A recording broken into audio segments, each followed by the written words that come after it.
I grew up in a small town called Ridgely, nestled between two mountains in eastern Kentucky. It was the kind of place where everyone knew everyone, the kind of place where secrets did not stay buried for long and old stories passed from generation to generation like heirlooms. Some of those stories were warm, tales of family reunions and church picnics and summer nights catching fireflies in mason jars. But other stories were different. They were warnings dressed up as folklore. And the oldest warning in Ridgely was about the Hollow Woman of Cedar Creek. My grandmother was the one who told me about her first. I must have been 6 or 7 years old, sitting on her porch while she shelled peas into a metal bowl. The sun was going down, and the shadows were stretching long across the yard. She looked toward the tree line, where the land sloped down toward the creek, and her hands stopped moving. She told me there was a woman who walked those banks after dark. A woman in a white dress, with hair that hung over her face like a curtain. She said this woman had been wandering Cedar Creek for as long as anyone could remember, searching for something she lost a long time ago. My grandmother never said what she was searching for. She just told me never to go near that creek after sundown. She said if I ever saw the woman, I should not speak to her. I should not look at her. I should run home and never look back. I asked her what would happen if I did look. She did not answer. She just went back to shelling her peas like I had not said anything at all. For years, I thought it was just a story, a tale meant to keep children from wandering too far from home. Every kid in Ridgely heard some version of it. Some said the Hollow Woman was a ghost. Others said she was a witch who had been cursed to walk the creek for eternity. A few of the older boys claimed they had seen her themselves, but none of them could ever describe her clearly. Their stories always trailed off into nervous laughter and changed subjects. I stopped thinking about the Hollow Woman as I got older. By the time I was 16, she was just another piece of small-town superstition, something to joke about with friends, something that belonged to childhood and had no place in the real world. That changed in the summer of 1987. My cousin Daryl came to stay with us for 2 weeks that July. He was a year older than me and lived in Lexington, where things were louder and faster and nothing like Ridgely. He thought our town was boring. He thought our stories were ridiculous. When I mentioned the Hollow Woman one night, he laughed so hard he nearly choked on his sweet tea. He said he wanted to go fishing at Cedar Creek. Not during the day like sensible people, but at night. He said the catfish bit better after dark, and he wanted to prove that all our ghost stories were nothing but nonsense. I told him it was a bad idea. I told him my grandmother would be furious if she found out. But Daryl had a way of making you feel foolish for being afraid. He called me a coward. He said I was scared of a story made up by old women. So I went with him. We waited until my grandmother fell asleep in her rocking chair, the television droning softly in the living room. Then we grabbed our fishing poles and a lantern and slipped out the back door. The night was warm and humid, the kind of heat that sits on your skin like a wet cloth. We walked through the back field and into the woods, following a path I had walked 100 times before. But the woods felt different that night. I noticed it as soon as we crossed the tree line. The air was heavier, the shadows were darker, and there were no sounds. No crickets chirping, no frogs croaking, no owls calling from the branches above. Just silence, thick and absolute. Daryl did not seem to notice. He kept walking ahead, his lantern swinging at his side, casting wild shadows across the trees. I wanted to say something, but I did not know what. I just followed him in silence, my heart beating faster with every step. When we reached Cedar Creek, Daryl set down the lantern and started unpacking his tackle box. The creek was about 15 feet wide at that spot, shallow enough to wade across, but deep enough to hide things beneath its surface. The water moved slowly, whispering over rocks and fallen branches. Moonlight filtered through the trees and painted silver ribbons across the current. I stood at the edge of the bank and looked around. Everything was still. Everything was quiet. I told myself there was nothing to be afraid of. I told myself the stories were just stories. Then Daryl froze. He was staring at the opposite bank, his fishing pole hanging limp in his hand. I followed his gaze and my blood turned to ice. There was a woman standing on the other side of the creek. She was maybe 30 feet away, half hidden in the shadow of a large oak tree. She was wearing a white dress that looked old and torn, the fabric hanging loose around her thin frame. Her hair was long and dark, falling over her face, so I could not see her features. She was not moving. She was just standing there, her body swaying slightly like she was listening to music only she could hear. Daryl whispered something I could not make out. Then he did the worst thing he could have done. He called out to her. He asked if she was okay. He asked if she needed help. His voice echoed across the water and disappeared into the trees. For a moment, nothing happened. The woman just stood there swaying. Then she lifted her head. I do not know how to describe what I saw. Her face was pale, too pale, like milk that had been left out in the cold. Her features were wrong somehow, not deformed exactly, but off, like looking at a mask that did not quite fit the skull beneath it. Her eyes were dark hollows that caught no light. Her mouth was slightly open. She looked at us. She looked through us. Then she made a sound. It was not a scream. It was not a moan. It was something in between. Something that seemed to crawl out of her throat and slither across the water toward us.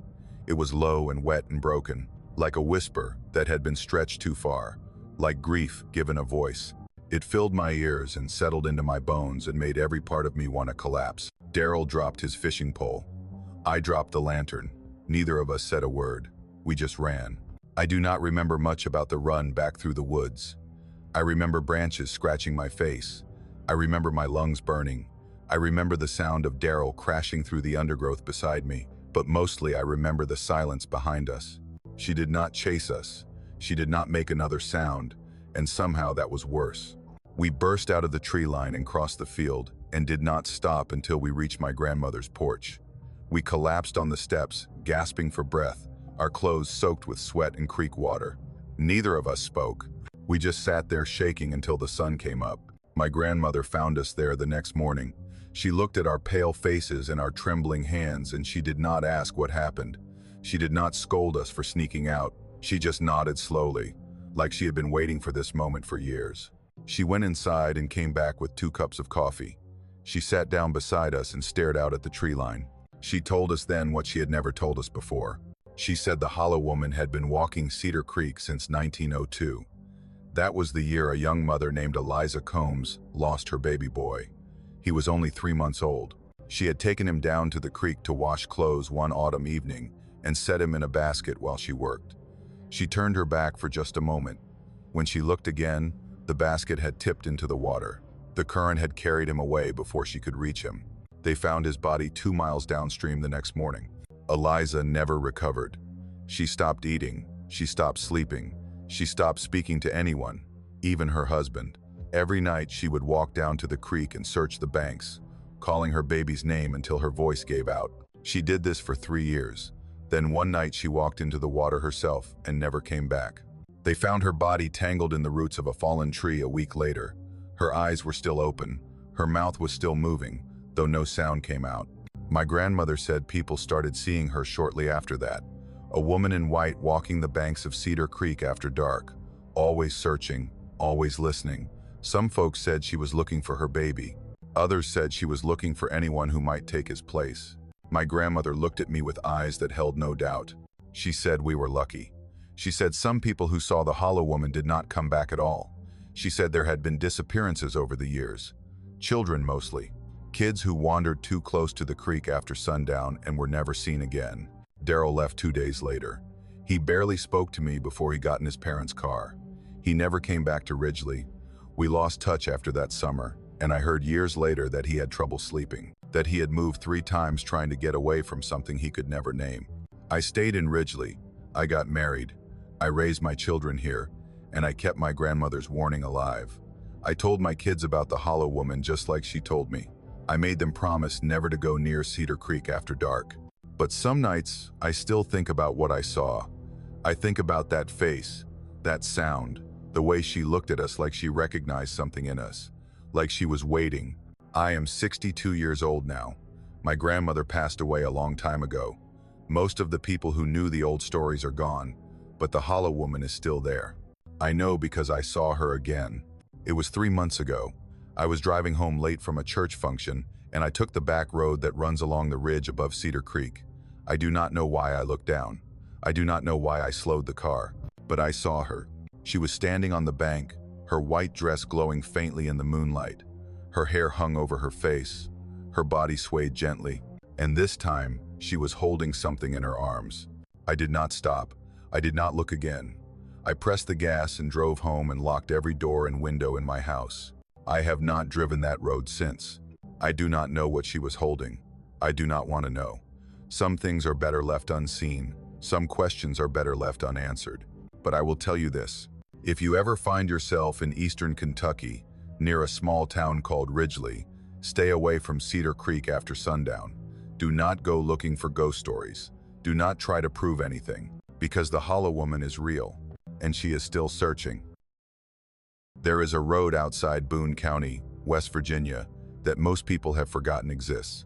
It branches off from the main highway about 6 miles past the old coal processing plant and winds through a stretch of forest so dense that sunlight barely touches the ground. The road has no name on any map. The county stopped maintaining it decades ago. But if you follow it far enough, past the rusted gate and the collapsed bridge and the warning signs that have faded to nothing, you will find a church. The locals call it the Silent Chapel. I first heard about it when I was a boy, sitting around a bonfire with my cousins during a family reunion. My Uncle Virgil was telling stories the way he always did, his voice low and gravelly from 40 years of cigarettes and coal dust. He talked about haunted hollers and creatures in the woods and all the usual tales that get passed around in these mountains. But when someone mentioned the Silent Chapel, his whole demeanor changed. His voice dropped, his eyes went distant. He told us to never go near that place.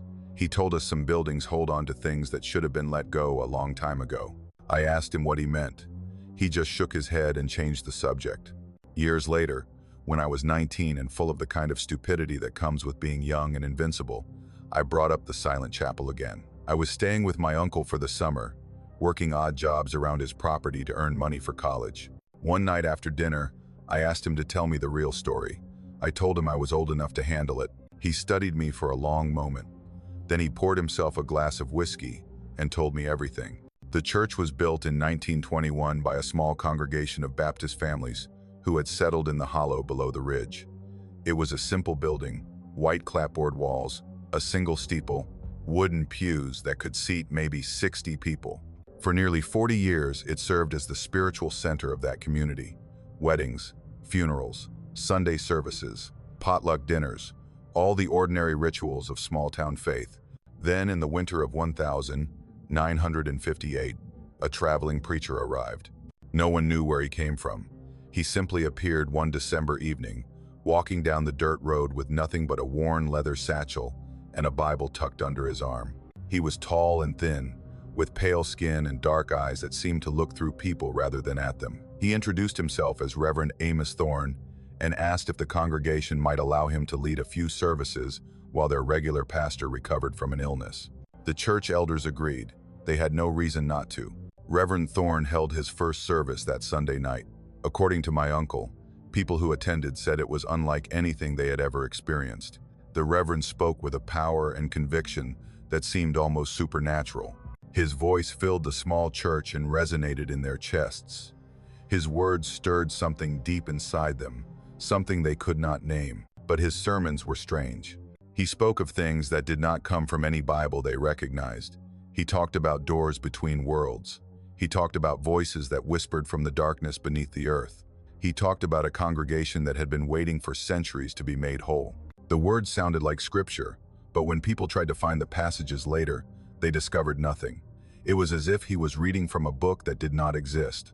Despite the strangeness, people kept coming back. Night after night, the pews filled. Night after night, Reverend Thorne preached his impossible sermons. Some folks said they felt compelled to attend, like something was pulling them toward that church against their will. Others said they simply could not remember why they went. They would find themselves sitting in the pews, with no memory of walking through the door. This went on for 2 weeks. On the final Sunday morning, every member of the congregation walked into the Silent Chapel for a sunrise service. 37 people in total, men, women, and children, entire families. They filed through the front door just as the first light of dawn touched the steeple. None of them ever came out. Search parties arrived that afternoon. When family members from neighboring towns grew concerned, they found the church doors standing wide open. Inside, the pews were empty. The candles had burned down to nothing. There was no sign of struggle, no blood, no overturned furniture, no indication that anything violent had occurred. The only thing they found was Reverend Thorne's Bible, lying open on the pulpit. The pages were blank. Every single page in that Bible had been wiped clean, as if the words had simply evaporated. Investigators took it as evidence, but it disappeared from the county records sometime in the 1,970 seconds. No one knows what happened to it. The search continued for weeks. They combed the surrounding woods. They dredged the nearby creek. They checked every abandoned mine shaft and root cellar within 10 miles. They found nothing. 37 people had vanished without a trace. The church was boarded up and left to rot. The families who remained in the area moved away within the year. The road was eventually closed, and slowly, the silent chapel faded from memory. But the stories never stopped. Hunters who wandered too close reported hearing singing coming from inside the church. Not joyful hymns, but something low and droning, like a funeral dirge that never ended. Others claimed to see lights flickering in the windows late at night, even though the building had no electricity.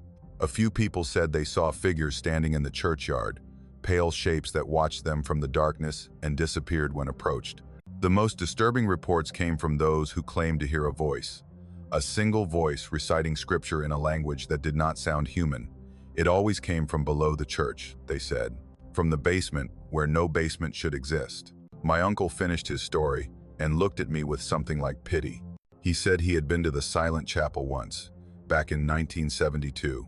He went on a dare, just like I wanted to. He made it about 20 minutes inside before he heard something that made him run and never look back. He would not tell me what he heard. He just said some places are better left alone. Of course, I did not listen. The following Saturday night, I borrowed my uncle's truck and drove out to find the church. It took me nearly an hour to locate the unmarked road.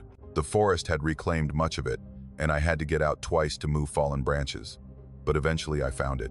The silent chapel stood at the end of the road, surrounded by a field of dead grass and crooked gravestones. It looked smaller than I had imagined. The white paint had peeled away decades ago, leaving gray and weathered wood beneath.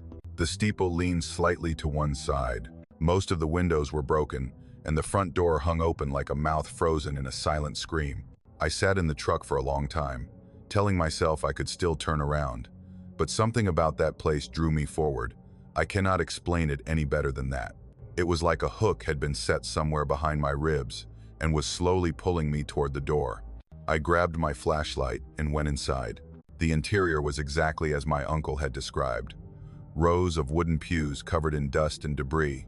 A pulpit at the front, still standing despite the decay around it. Hymnals scattered across the floor, their pages yellowed and swollen with moisture. The air smelled like mold and something else. Something faintly sweet, like flowers left too long in a vase. I walked slowly down the center aisle, my flashlight cutting through the darkness. The beam revealed cobwebs and water stains and names carved into the backs of pews. I tried to imagine what it must have been like in 1958, filled with people who had no idea they were attending their final service. That was when I noticed the door. It was behind the pulpit, partially hidden by a fallen beam. A simple wooden door with a rusted iron handle. I had not expected to find it. My uncle never mentioned a door, but there it was, slightly ajar, revealing a narrow staircase descending into absolute blackness. I should have left then. Every instinct told me to turn around and walk out and never come back. But I did not. I told myself I had come too far to leave without answers. I told myself there was nothing down there but dirt and darkness. I pulled open the door and started down the stairs. The basement was not supposed to exist. The church had been built on a concrete slab with no foundation deep enough to support a lower level. But the stairs kept going. 10 steps, 20, 30. The air grew colder with each step. The walls changed from wood to stone to something that felt like packed earth. When I finally reached the bottom, my flashlight revealed a room. It was circular, maybe 40 feet across, with a low ceiling that forced me to hunch slightly. The walls were lined with wooden benches arranged in concentric rings, all facing a raised platform at the center. On the platform stood a podium, and on the podium lay an open book. I approached slowly, my heart pounding so hard I could hear it in my ears. The book was old, bound in black leather that had cracked and faded with age. The pages were covered in handwriting so small and dense I could barely make out the words. But what I could read made no sense. It was not English. It was not any language I recognized. The letters seemed to shift and crawl when I looked at them too long. I reached out to touch the page. That was when I heard the footsteps. They came from somewhere behind me, from a corridor I had not noticed in the darkness. Slow and deliberate, one step, then another, each one echoing off the stone walls like a heartbeat. I spun around and aimed my flashlight at the sound. The beam illuminated nothing but empty darkness, but the footsteps kept coming, closer, louder. Then the voice began. It was low and resonant, filling the chamber from every direction at once. It was reciting something, scripture maybe, but the words were wrong. They twisted and coiled in my ears like living things. They burrowed into my mind and left images I cannot describe. Images of doors opening in the dark. Images of people walking into the earth and never returning. Images of a congregation kneeling in the blackness, their eyes closed, their mouths moving in unison. I ran. I do not remember climbing the stairs. I do not remember crossing the church. I only remember bursting through the front door and sprinting across the field toward my uncle's truck. I drove home so fast I nearly went off the road twice. When I stumbled into my uncle's house, I was shaking so badly I could not speak. He took one look at me and knew. He sat me down and poured me a drink and waited until I could form words again. When I finally told him what happened, his face went pale. He said others had heard that voice too. He said some folks believed Reverend Thorne never left that church, that he was still down there, holding his final service for a congregation that had never truly disappeared. I asked him what he meant. He looked at me with eyes that held decades of fear. He said the people who vanished in 1958 did not die. He said they were still there, somewhere beneath that church, still listening to sermons that would never end. He said the Reverend had promised them eternity, and that was exactly what he gave them. I left West Virginia the next week. I went to college. I built a life far from those mountains. I have not been back in over 30 years. But I still hear that voice sometimes. Late at night, when the world is quiet and sleep will not come, I hear it whispering in the darkness, reciting words I almost understand, calling me back to a church at the end of a forgotten road. I know I will never go back. But some nights, I am not sure I have a choice. My father spent 30 years working the forests of eastern Tennessee. He was a logger, like his father before him, and his father before that. Our family had been cutting timber in those mountains since before the Civil War. The work was hard and the pay was never enough, but my father loved those woods. He knew every ridge and hollow within 50 miles of our home. He could navigate the backcountry without a compass, reading the land the way other men read books. But there was one place he never went. Brier Mountain rose up behind our property like a wall of green and shadow. It was not the tallest peak in the region, but something about it set it apart from the surrounding ridges. The timber companies had tried to harvest its slopes back in the 1942, but every crew they sent up came back early. Equipment failures, accidents, men refusing to return after a single shift. Eventually, the companies gave up and moved on to easier territory. The mountain had been left alone ever since. I asked my father about it once when I was 12 years old. We were sitting on the porch of his cabin, watching the sun sink behind the western ridge. I pointed toward Brier Mountain and asked why he never logged up there when the trees were so big and the timber would be worth a fortune. He did not answer right away. He just stared at the mountain with an expression I had never seen before. It was not fear exactly. It was something deeper, something like respect, mixed with resignation. He told me there were parts of that mountain where no man should ever set foot. He said some places belonged to things older than us, things that were here before people came to these hills, things that would be here long after we were gone. I asked him what kind of things. He shook his head and said he did not know. He said no one knew for certain, but he told me the old-timers had names for what lived up there, names in Cherokee that he could not pronounce, names that roughly translated to the Watchers or the Tall Ones or simply the Hungry. I wanted to ask more questions, but something in his voice told me the conversation was over. We never spoke of Brier Mountain again. My father passed away in September of last year. Heart attack. He was 67 years old and still working when it happened. They found him slumped against a white oak he had been marking for harvest. The doctor said he was probably gone before he hit the ground. Small mercy, I suppose. He left me everything in his will. The truck, the equipment, a small savings account, and the cabin at the base of Brier Mountain. I had not been to that cabin in nearly 15 years. Life had taken me in different directions. I moved to Knoxville after high school, got married, got divorced, worked a series of jobs that paid the bills but never satisfied me. The mountains of my childhood felt like another lifetime. But when I inherited the cabin, something pulled me back. Maybe it was grief. Maybe it was nostalgia. Maybe I just needed to feel close to my father one last time. Whatever the reason, I decided to spend a few weeks there that autumn, clearing out his belongings and deciding what to do with the property. I arrived on a Thursday afternoon in late October. The cabin looked smaller than I remembered. It was a simple structure, just 2 rooms and a loft, built from logs my great-grandfather had cut over a century ago. The porch sagged in the middle, and the roof needed new shingles, but the bones were still solid. My father had kept it well maintained. Inside, everything was exactly as he had left it. Dishes in the sink, flannel shirt draped over a chair, half-empty bottle of bourbon on the counter. It felt like he had just stepped out for a moment and would be back any minute. I sat at his kitchen table and cried for the first time since the funeral. The first few nights were peaceful. I spent my days sorting through boxes and my evenings sitting on the porch, drinking my father's bourbon and watching the stars emerge above the tree line. The forest was alive with sound, owls calling, coyotes yipping in the distance, the constant rustle of leaves and branches as unseen creatures went about their nightly routines. On the third night, the sound stopped. I noticed it around 11 o'clock. I was reading by the fireplace when I realized the cabin had gone completely silent. No crickets, no owls, no wind in the trees, just absolute, suffocating stillness. I walked to the window and looked out at the darkness. The tree line was maybe 50 yards from the cabin, a wall of black shapes against the slightly lighter sky. Nothing moved, nothing stirred. Then I heard footsteps. They came from the woods to the north, heavy and deliberate. Not the quick padding of a deer or the shuffling gait of a bear. These footsteps had rhythm, purpose. They circled around the cabin slowly, staying just inside the tree line where I could not see what made them. I told myself it was an animal, maybe a large buck investigating a new scent, maybe a black bear drawn by the smell of the food I had been cooking. I told myself there was a rational explanation, but animals do not tap on windows. The sound came from the bedroom window, 3 quick knocks against the glass.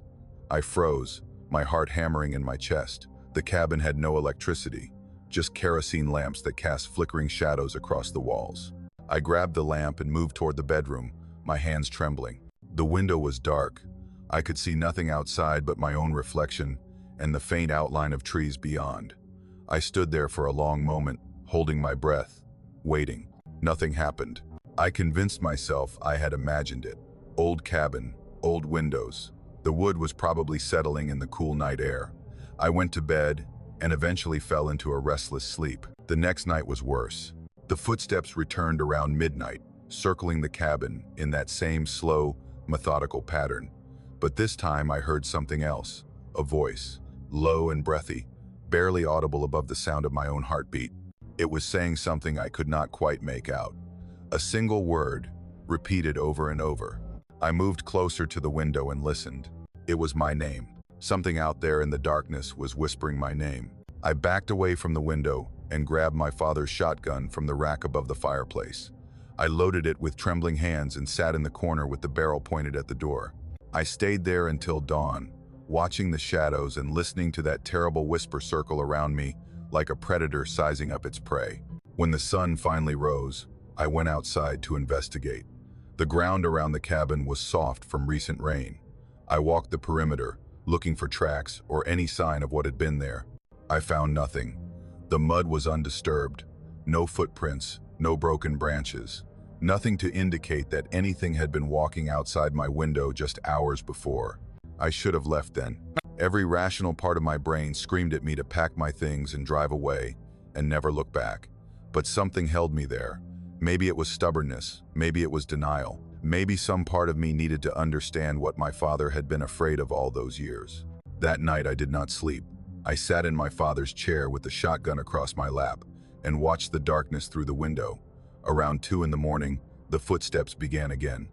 Closer this time, I could hear them crunching through the dead leaves, circling, circling, always circling. Then they stopped. The silence that followed was worse than the sound. I held my breath and listened. Nothing. Not even the whisper of wind through the trees. I looked out the window. Something was standing at the tree line. It was tall, impossibly tall. At least 8 feet, maybe more. Its shape was almost human, but stretched and wrong, like a person reflected in a funhouse mirror. Long limbs, narrow torso, a head that seemed too small for its body. It was standing perfectly still, facing the cabin, facing me. I could not see its features. The darkness and distance made it impossible to make out any details, but I could feel it watching me. I could feel its attention like a physical weight pressing against my chest. I do not know how long we stared at each other. It could have been seconds. It could have been hours. Time lost all meaning in that moment. There was only me in the cabin and the thing at the edge of the woods. I raised the shotgun and aimed at the figure. My hands were shaking so badly I could barely hold the weapon steady. I put my finger on the trigger and prepared to fire. The thing tilted its head, slowly, deliberately, like it was curious about what I would do next. Then it smiled. I do not know how I knew it was smiling. I could not see its face, but somehow I knew. I could feel the shape of that smile in the darkness, wide and wrong and full of teeth. I did not fire. I do not know why. Something stopped me. Some instinct older than thought told me that shooting at this thing would be a terrible mistake. The creature stood there for another moment. Then it turned and walked into the forest. Not quickly, not running, just a slow, unhurried stride, like it had all the time in the world. The trees swallowed it up, and it was gone. I did not move until dawn. When the sun rose, I walked outside on trembling legs. My body ached from sitting in the same position all night. My eyes burned from exhaustion, but I had to know. I had to see. I found the footprints in the mud beneath my window. They were shaped like a man's feet, long and narrow with distinct toes, but they were nearly 2 feet long. No human being could make prints like that. No animal I knew of either. I followed the tracks to the tree line, where they disappeared into the undergrowth. Beyond that point, there was nothing. No broken branches, no disturbed leaves, no trail to follow. Whatever had made those prints had simply vanished into the mountain. I packed my bags in less than 20 minutes. I loaded my father's things into the truck without sorting them. I locked the cabin door even though I knew it would not matter. Then I drove away as fast as the dirt road would allow. I have not been back since. The cabin still sits there at the base of Brier Mountain. I have received offers from people wanting to buy the property, hunters and hikers who see only beautiful forest and cheap land. I turned them all down. I could not live with myself if I let someone else walk into what waits up there. I understand now why my father stayed away from that mountain. I understand why the old-timers gave warnings that no one listened to. Some places do not belong to us. Some places never did. I still think about that night sometimes. When the darkness presses in and sleep will not come, I think about the thing at the tree line. I think about its impossible height and its wrong proportions, and that smile I could feel more than see. I think about the footprints in the mud, and I wonder what would have happened if I had pulled the trigger. Would it have mattered? Would it have made any difference at all? Or would I have simply made myself known to something that was better left ignored? I do not have answers. I do not think answers exist for something like this. All I have is a memory that will never fade, and a certainty that something ancient watches from Brier Mountain. Something that has always been there. Something that will always be waiting. I have told this story exactly 3 times in the 11 years since it happened. The first time was to a trucker named Earl, who picked me up off the side of Route 58 inches southwestern Virginia. He listened without interrupting, and then told me I must have hit my head during my fall. The second time was to a therapist in Richmond who nodded politely and prescribed me medication for anxiety and possible delusional episodes. The third time was to my wife on our wedding night, because I believe she deserved to know the truth about the nightmares that wake me screaming at least twice a month. None of them believed me. I do not blame them. I am not sure I would believe me either if I had not lived through it myself. But it happened. Every word of what I am about to tell you is true. And somewhere in the mountains of southern Virginia, in a hollow that does not appear on any map, there is a town full of children who are still waiting. It was October of 2013. I was 26 years old and going through what I can only describe as a personal crisis. My engagement had ended badly. I had lost my job at an accounting firm in Norfolk. My apartment lease was up and I had nowhere to go. So I decided to do something I had always wanted to do, but never had the courage to attempt. I decided to hike a section of the Appalachian Trail alone. I know how that sounds. A man with no serious hiking experience deciding to tackle one of the most challenging trails in the country by himself. It was stupid, reckless, but at the time, I did not care about the risks.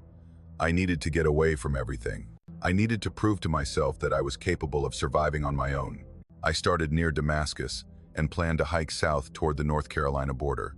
The first 3 days went smoothly. The weather was cool and clear. The trail was well marked. I made good time and felt better than I had in months. For the first time since my life fell apart, I felt like I was moving forward. On the 4th day, everything went wrong. It started with the fog. It rolled in around midday, thick and gray, and so dense I could barely see 20 feet ahead. I should have stopped and made camp. I should have waited for it to clear, but I was feeling confident, and I thought I could push through to the next shelter before dark. That was my first mistake. The trail became harder to follow as the fog thickened. I missed a blaze somewhere and ended up on what I thought was an alternate path. By the time I realized I was completely lost, the sun was going down and the temperature was dropping fast. I pulled out my compass to get my bearings. The needle spun in lazy circles, never settling on a direction. I tapped it, shook it, nothing. The compass was useless. My phone had no signal. It had not had a signal since I started the hike, but I had hoped that climbing to higher ground might help.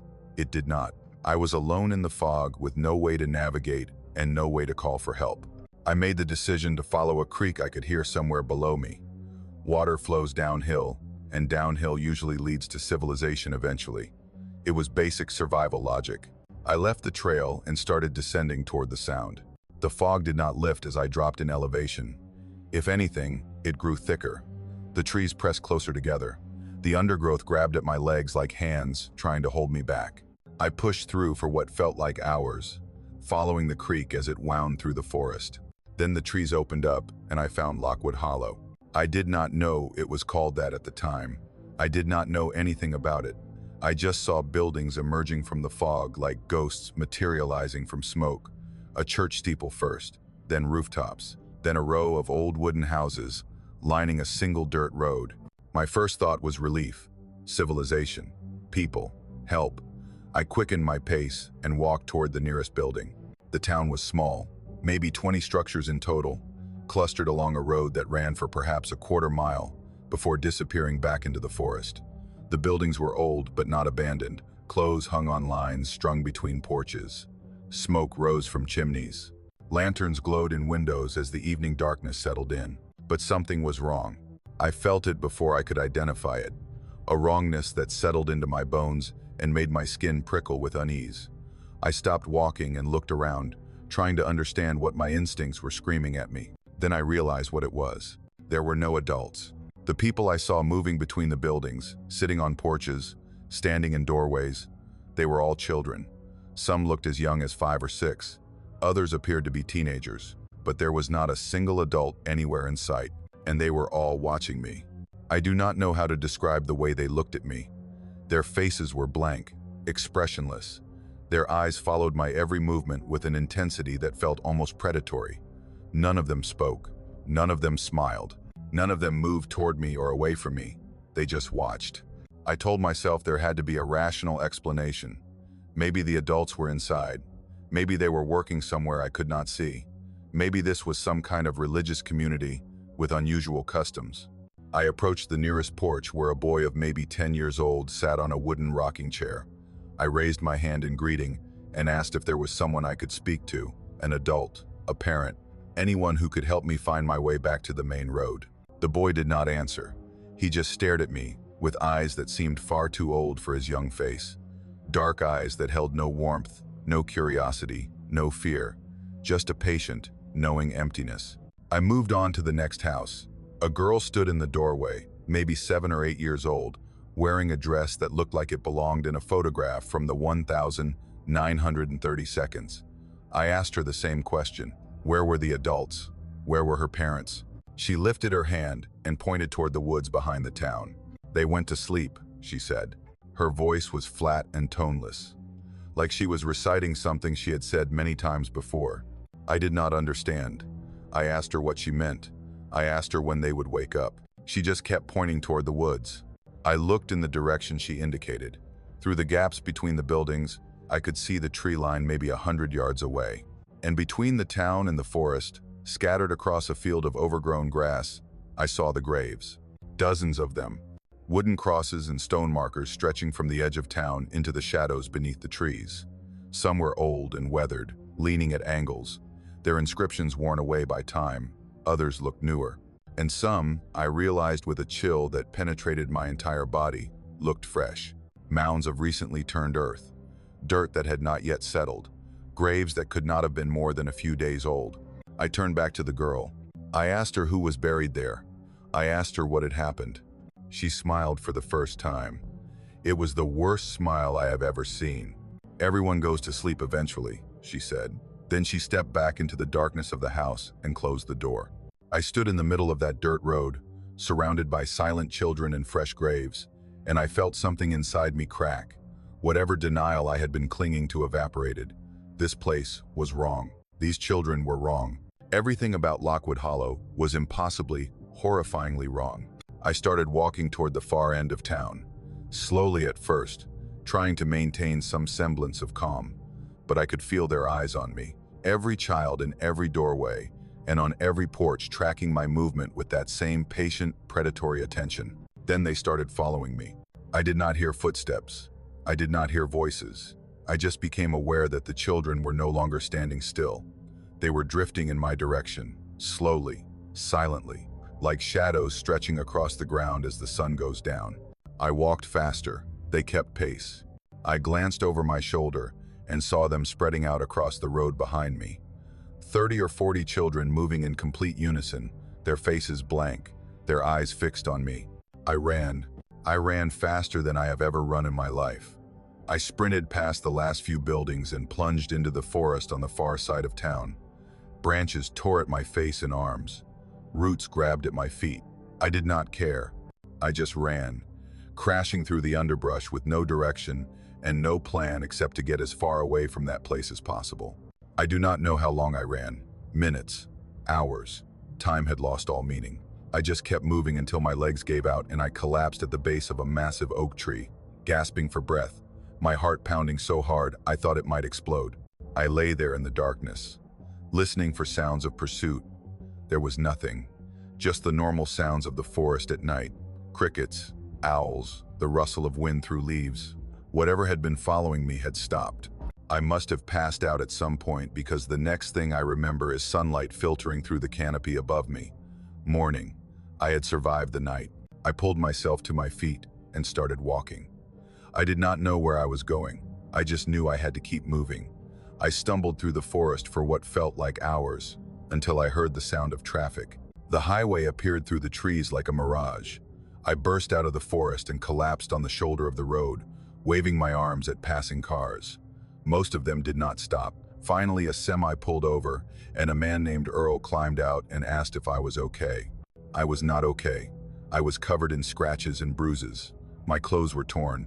I had lost my backpack somewhere in the forest. I looked like I had crawled out of a grave. Earl helped me into his truck and gave me water and asked what had happened. I told him everything. The fog, the lost trail, the town that appeared out of nowhere, the children with their old eyes and their silent watching, the graves stretching into the forest. He listened without interrupting. When I finished, he was quiet for a long moment. Then he told me there was no town called Lockwood Hollow. He said he had been driving this route for 30 years, and there was nothing but national forest for 50 miles in any direction. He said I must have gotten disoriented and hallucinated the whole thing. I did not argue with him. What would have been the point? He dropped me off at a ranger station near Abingdon. I reported myself as a lost hiker, and they sent someone to retrieve my car from the trailhead in Damascus. I drove home and tried to convince myself that Earl was right, that I had imagined everything. That exhaustion and dehydration had caused me to see things that were not there. But I know what I saw. I have searched for Lockwood Hollow many times since that night. I have studied maps. I have spoken to historians. I have hiked back into those mountains, looking for any trace of the town I stumbled upon. I have never found it, but I know it exists. Somewhere in those ancient hills, hidden from maps and memory, there is a hollow full of children who never grow old. Children who watch and wait and smile their terrible smiles. Sometimes at night I dream of them. I dream of standing in that dirt road with their eyes fixed on me. I dream of the girl in the doorway pointing toward the graves. I dream of her voice saying the same words over and over. Everyone goes to sleep eventually. I am 48 years old now. My hair is going gray. My joints ache in the morning. I am closer to the end of my life than the beginning. And I cannot help but wonder if somewhere in the mountains, a fresh grave is waiting for me. My grandfather was not a man who scared easily. He spent 43 years working the coal mines of McDowell County, West Virginia, starting when he was just 15 years old. He survived 2 tunnel collapses that killed men working right beside him. He walked out of an underground fire that claimed 11 of his co-workers. He breathed in coal dust every day of his working life until his lungs turned black and his cough became a permanent part of who he was. By the time I knew him, he was a weathered, hardened man who had stared death in the face more times than most people could imagine. But there was one thing that scared him, one subject that made his hands tremble and his voice drop to a whisper, one place he refused to talk about unless you caught him late at night after he had drunk enough moonshine to loosen the locks he kept on certain memories. Miners, Shaft 9. I first heard about it when I was 11 years old, sitting on my grandfather's porch in the summer of 1994. The sun had gone down, and the fireflies were rising from the grass like tiny sparks floating toward heaven. My grandfather was in his rocking chair, a mason jar of clear liquid in his gnarled hand, staring at something I could not see. I asked him what the worst thing he had ever experienced in the mines was. I expected him to talk about the collapses or the fire. Instead, he went quiet for a long moment. When he finally spoke, his voice was different, smaller, like he was that 15-year-old boy again, stepping into the darkness for the first time. He told me about Shaft 9. It was one of the oldest tunnels in the region, dug back in the 1920 seconds when the coal companies were tearing into these mountains like hungry animals. The shaft went deep, following a rich vein of bituminous coal that seemed to have no end. Men worked that tunnel for nearly 2 decades, pulling out black gold by the ton, while the company owners grew fat on profits they would never share. Then came the accident of 1943. My grandfather was not there when it happened. He was working a different shaft that day, a mile to the east, but he heard the explosion. Everyone in the valley heard it, a deep, rumbling boom that shook the ground and sent birds screaming from the trees. Then came the silence, the terrible silence that always followed when something went wrong underground. 14 men were working Shaft 9 that morning. The youngest was 17, the oldest was 54. They were fathers and sons, brothers and cousins, friends who had grown up together in the coal camps that dotted these hills. When the tunnel collapsed, it buried them under 1,000 tons of rock and earth. The company sent rescue teams immediately. They worked for 3 days straight, digging through rubble and shoring up unstable sections, trying to reach the men trapped below. But the deeper they went, the more dangerous it became. Secondary collapses killed 2 of the rescuers. Pockets of methane gas forced evacuations. Eventually, the company made a decision. They stopped digging. The 14 men were declared dead. Their bodies were never recovered. The company simply bricked up the entrance to Shaft 9 and told everyone to move on. There was no memorial service, no compensation for the families, just a wall of red bricks and a directive to forget. But the miners did not forget. My grandfather said strange things started happening within weeks of the sealing. Men working the adjacent tunnels reported hearing sounds coming from behind the bricks, tapping, scratching, sounds that could have been pickaxes striking stone. At first, they thought it might be settling, the natural noises of a mountain adjusting to the void left by the collapsed tunnel. Then they started hearing the voices, faint at first, so quiet you could convince yourself it was just the wind or the echo of your own thoughts. But the more you listened, the clearer they became. Voices calling out from behind the wall, voices saying names, the names of the men who had died in the collapse, the voices of the 14. They were asking for help. They were begging to be let out. My grandfather heard them once. He was working a late shift in Tunnel 7, which ran parallel to the sealed shaft. He was alone, checking support beams near the boundary wall, when he heard someone say his name, clear as day, like they were standing right beside him. He turned around, and there was no one there. Then he heard it again, coming from the wall. From the other side of the bricks, his name spoken in a voice he recognized. It was his friend Thomas, one of the 14 who had died in the collapse. Thomas was calling to him, asking why no one had come to help, asking why they had been left in the dark. My grandfather ran.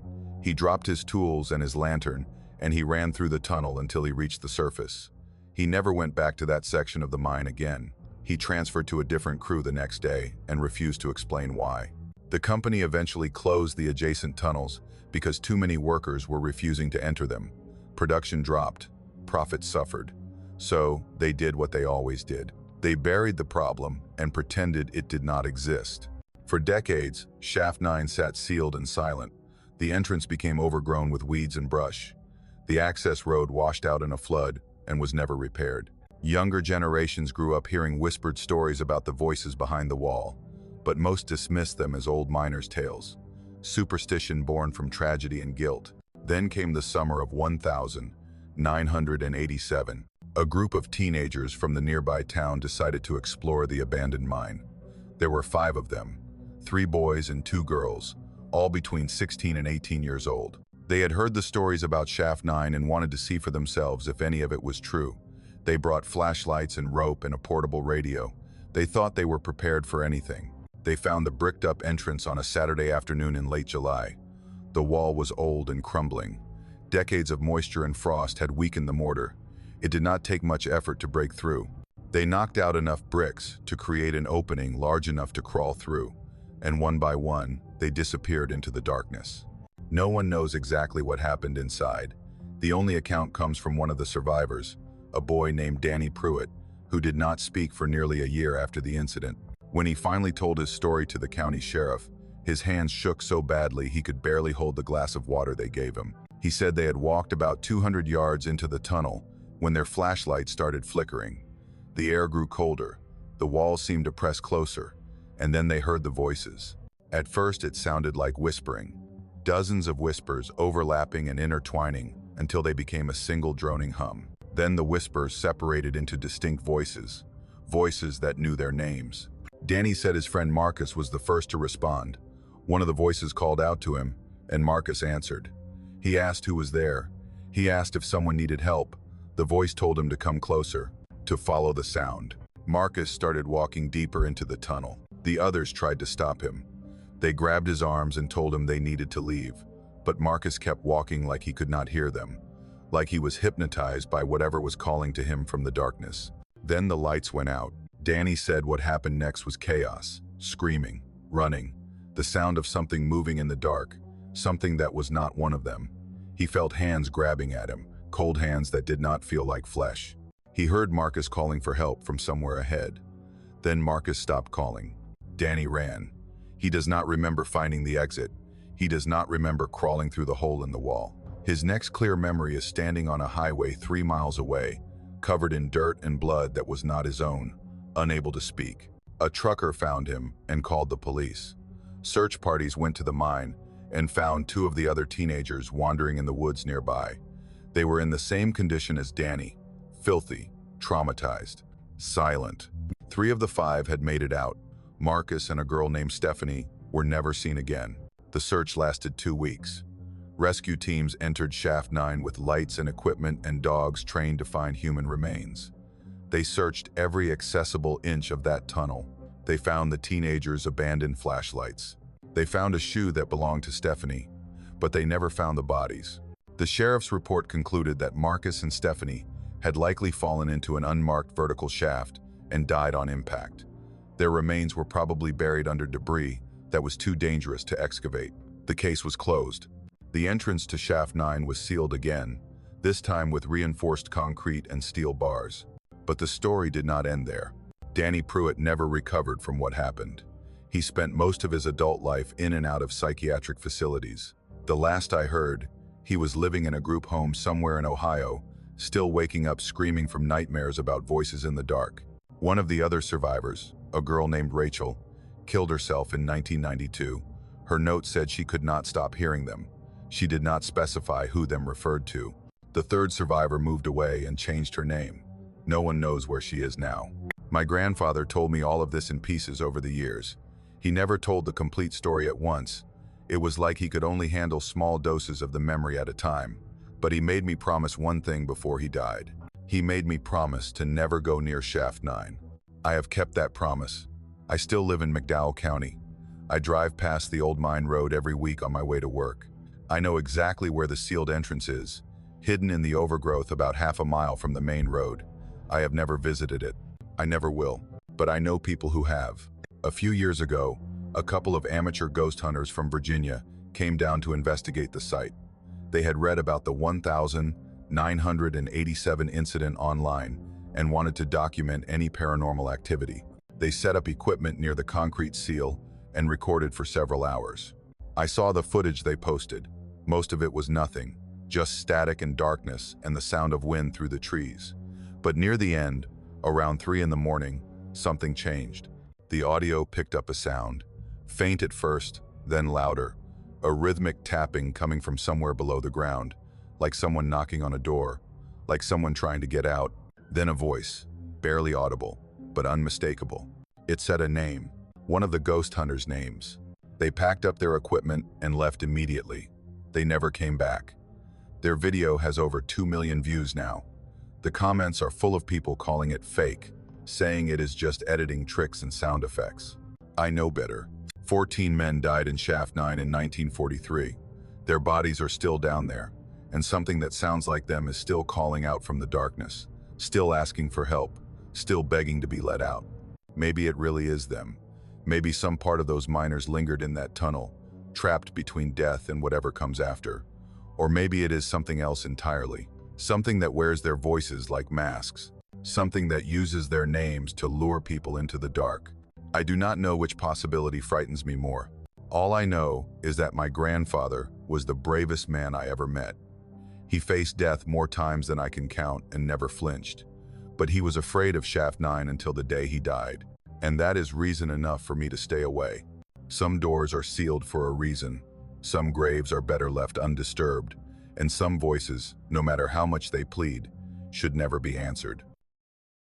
I grew up in a small town in the foothills of North Georgia, the kind of place where everyone knows everyone and stories get passed down like family heirlooms.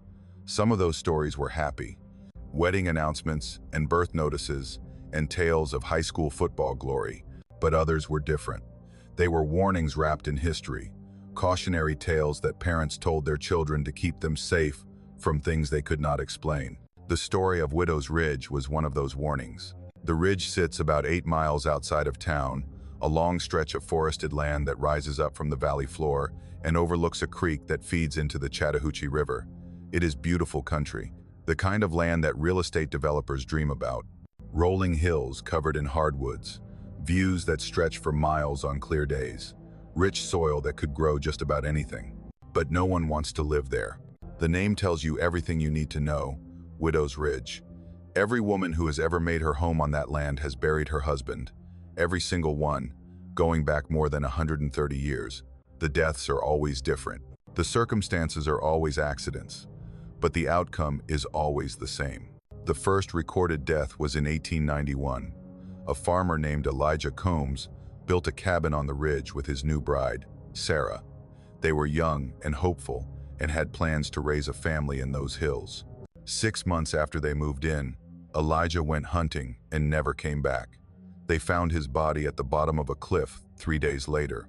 The official verdict was that he had slipped on loose rocks. Sarah remarried 2 years later. Her second husband, a merchant from Atlanta, drowned in the creek behind their property within a year of the wedding. She moved away after that. The land sat empty for almost a decade before another family tried their luck. The husband lasted 8 months before a tree he was cutting fell the wrong way and crushed him. And so it went. Decade after decade. Falls, hunting accidents, drownings, heart attacks in the woods where no one could reach them in time. The methods varied, but the result never did. Men who lived on Widow's Ridge died on Widow's Ridge. Their wives always survived. By the time I was born, the ridge had been abandoned for nearly 30 years. The last family to live there had left in 1977 after the husband walked into the forest one evening and was found dead at the bottom of a ravine 2 days later. His widow sold the property for a fraction of its value and never looked back. The land sat empty and overgrown. a place that locals avoided and outsiders did not know existed. It became part of the landscape in the way that haunted places do, always there at the edge of your vision, never quite forgotten. Then Marcus bought it. Marcus Chen was my best friend from college.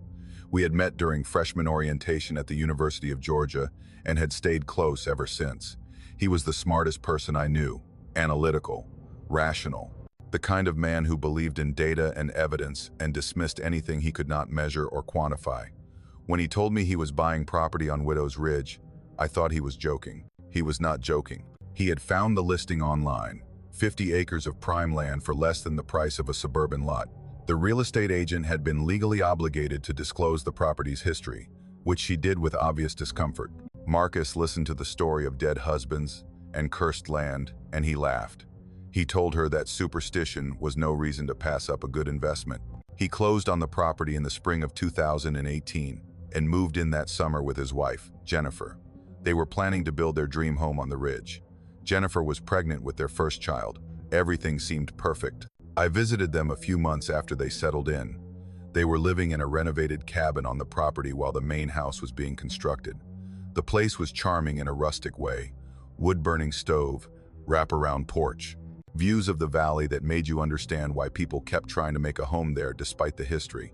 Marcus gave me a tour of the property, pointing out where the new house would go, where they planned to put a garden, where their children would play. He was happy, genuinely, completely happy, in a way I had rarely seen him. I asked him about the stories, the dead husbands, the curse. He waved his hand dismissively. He said he had researched every death associated with the property and found perfectly rational explanations for all of them. Loose footing near cliffs, dangerous trees, a creek with unpredictable currents. The ridge was hazardous terrain, he said. The deaths were tragic but not supernatural, just the result of people being careless in an unforgiving landscape. I wanted to believe him. Marcus was brilliant. If anyone could see through superstition to the truth beneath, it was him. But something about that place made me uneasy. I could not identify what it was. The forest was too quiet, maybe. The shadows were too deep. Or perhaps it was just the weight of all those stories pressing down on me. Whatever the reason, I was glad to leave when my visit ended. For the first year, everything was fine. Marcus and Jennifer had their baby, a healthy boy they named Daniel. The construction on the main house progressed on schedule. Marcus continued to dismiss the local legends as nonsense perpetuated by ignorant people. Then the sleepwalking started. Jennifer called me in the fall of 2019. Her voice was tight with worry. She said Marcus had been getting out of bed in the middle of the night and walking outside. She would wake up and find his side of the bed empty. The first few times, she found him standing on the porch, staring at the tree line. He was always asleep. His eyes were open but unfocused, seeing something that was not there. She would guide him back to bed, and he would have no memory of it in the morning. I told her it was probably stress. Building a house while caring for a newborn was exhausting. Sleep disturbances were common under those circumstances. She should talk to a doctor. She said she had. The doctor prescribed sleeping pills. They did not help. If anything, the sleepwalking got worse. Marcus started wandering farther from the cabin. She would find him at the edge of their property, at the exact spot where the forest began. He would stand there for hours if she did not wake him, staring into the darkness between the trees. I visited again that winter. Marcus looked different, thinner, paler. There were dark circles under his eyes, and a distant quality to his gaze that unsettled me. When I asked how he was doing, he said he was fine. When I asked about the sleepwalking, he changed the subject. That night, I could not sleep. The cabin was quiet except for the creak of settling wood and the whisper of wind outside the windows. Around 2 in the morning, I heard footsteps in the hallway. I got up and opened my door. Marcus was walking toward the front of the cabin. His eyes were open but empty. His movements were smooth and purposeful, nothing like the stumbling gait you would expect from someone asleep. He opened the front door and walked outside. I followed him. The night was cold and clear. A full moon hung over the ridge, casting silver light across the landscape. Marcus walked across the yard toward the tree line, his bare feet crunching on the frozen grass. He stopped at the exact spot Jennifer had described, the boundary where the lawn ended and the forest began. He stood there, perfectly still, staring into the woods. I approached slowly, not wanting to startle him. When I got close enough to see his face, I stopped. His expression was not blank like I expected. He was smiling, a small, peaceful smile, like he was looking at something beautiful. I called his name softly. No response. I called again, louder, nothing. I reached out and touched his shoulder. He turned to look at me, and for just a moment, his eyes focused.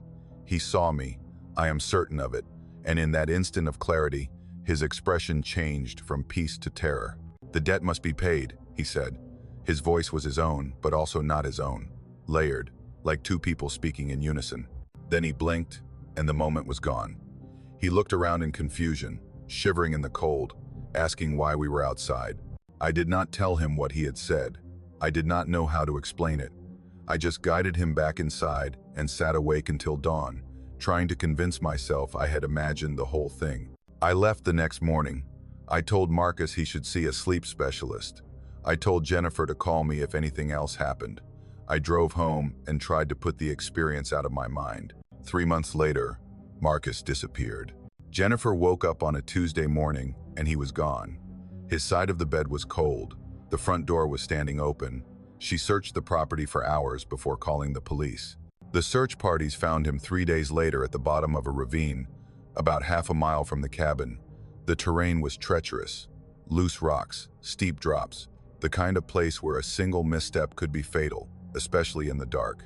The official verdict was accidental death. They said he must have been sleepwalking and lost his footing. I drove up for the funeral. Jennifer was hollow-eyed and pale, holding Daniel like he was the only thing keeping her anchored to the world. After the service, while the other mourners talked in hushed voices, she pulled me aside. She told me something that I have never been able to forget. She said on the night before Marcus disappeared, she had woken up to the sound of him talking. He was lying in bed beside her, asleep, but his lips were moving. He was having a conversation with someone she could not see. She listened, trying to make out the words. He kept repeating the same phrase over and over. "The debt must be paid. The debt must be paid." She shook him. She asked him what debt. What was he talking about? He smiled in his sleep, that same peaceful smile I had seen on his face at the edge of the woods. "Someone made a bargain here a long time ago," he said, "and that bargain still demands its price." Then he rolled over and was silent. She lay awake the rest of the night, watching him breathe, telling herself it was just a dream, just the stress of a difficult year manifesting in strange ways. The next morning, he was gone. Jennifer sold the property within a month. She took Daniel and moved to California to be near her parents. I have spoken to her a few times since then. She does not like to talk about what happened. She does not like to remember. I still live in Georgia. I still drive past the road that leads to Widow's Ridge sometimes. The property has a new owner now, a developer from Florida who plans to build vacation rentals on the land. He is not married. He thinks the stories are great marketing. I have not warned him. I do not think it would matter if I did. Because I have done my own research since Marcus died. I have dug through county records and old newspapers and family histories going back generations, and I found something that no one talks about anymore. Something that happened on that ridge long before the first recorded death. In 1847, a man named Josiah Whitmore settled on that land. He had a wife and 3 children. They struggled for years, barely surviving the harsh winters and poor harvests. Then one spring, everything changed. Their crops flourished. Their livestock multiplied. Prosperity came to them like magic.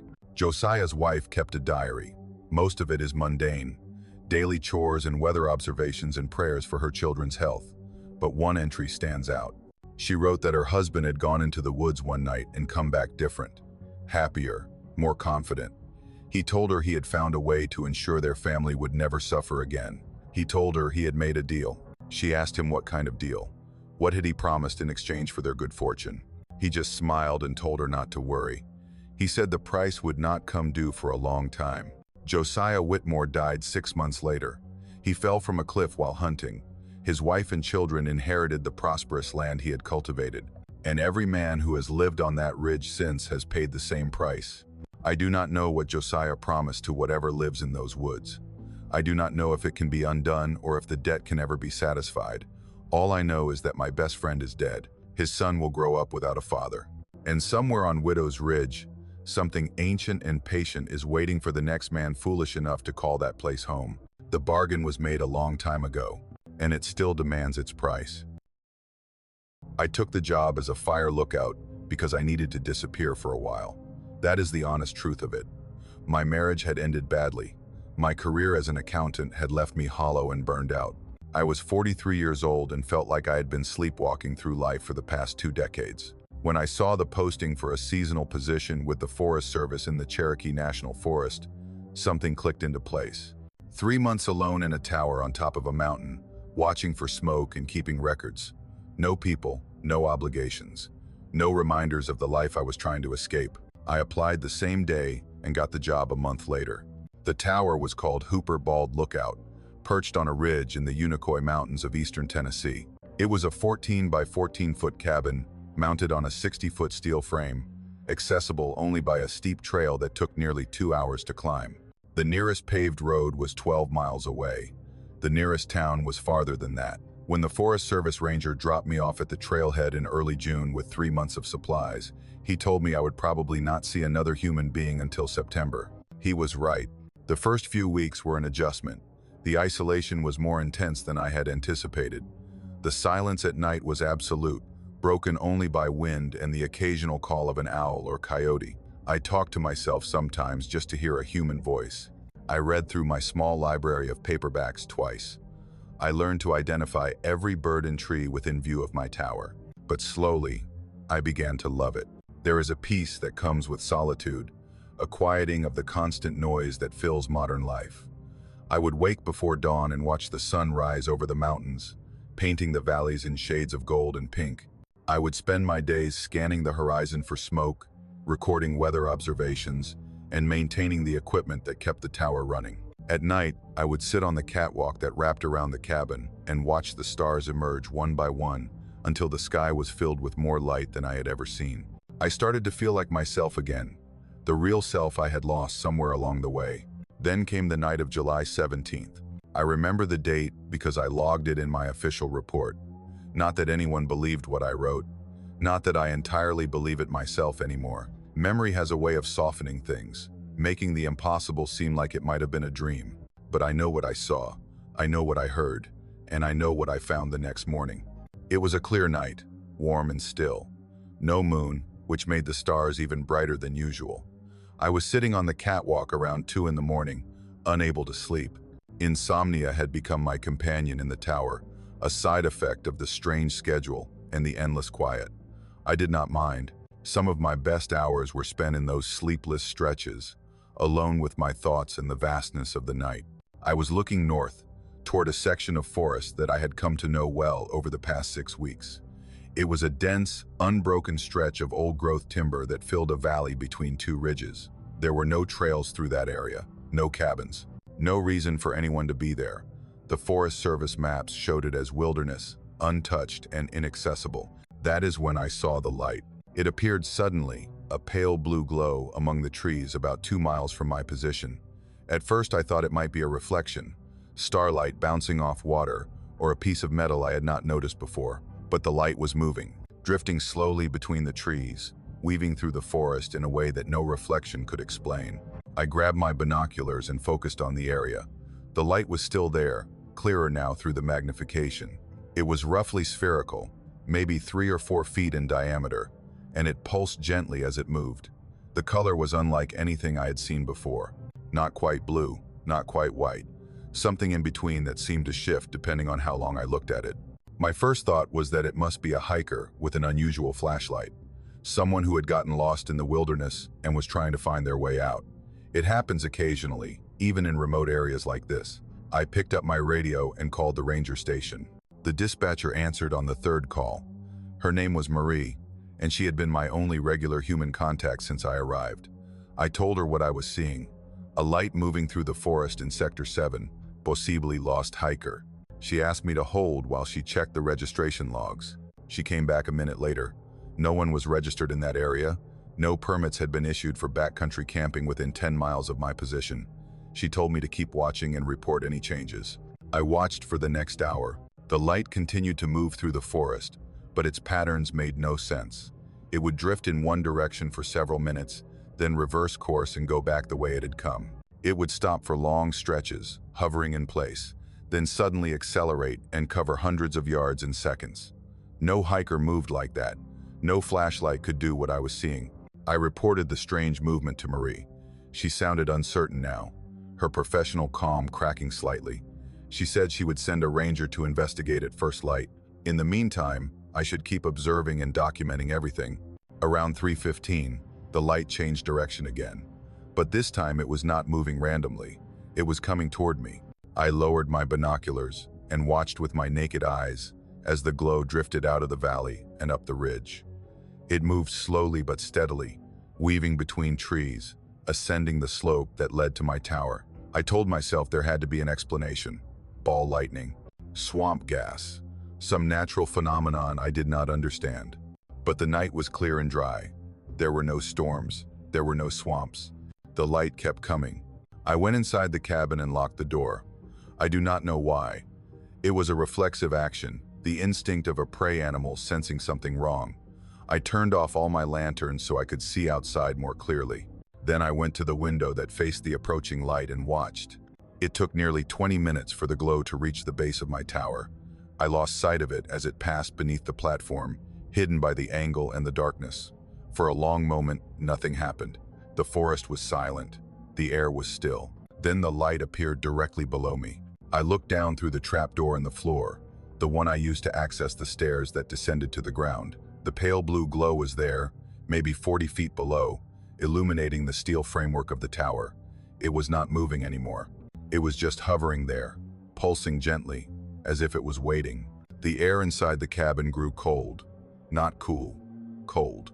I could see my breath forming clouds in front of my face, even though it was the middle of July and the temperature outside had been in the 70s when I last checked.